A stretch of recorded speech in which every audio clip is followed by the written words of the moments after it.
Tole je tipičen mestni avtomobil, pa ne me čudno gledati. Glejte avto, a ni pozerski. In kje ga bo videla toliko ljudi kot v mestih? Bele barve, dodatki iz pravega karbona, kar 20-palčna kolesa naredijo v tem paketu M-Performance že tako atraktivne petke pravega lovilca pogledov.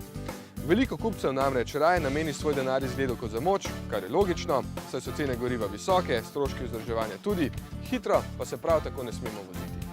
Pa da ne boste mislili, da se ne morete. Kljub oznaki 520D namreč zmore okroglih 200 konjev s tovarniškim tuningom, kar pomeni, da so zmogljivosti čisto dobre, poraba pa z dobrimi 7 litri še vedno sprejemljiva.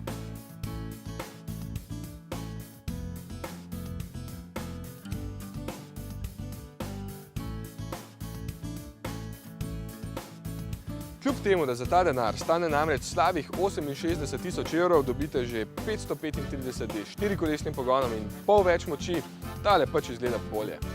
Le takšnega brez oznake si naročite, da vas ne bo kdo pomilovalno gledal. Dan. M. Je, dober, gre.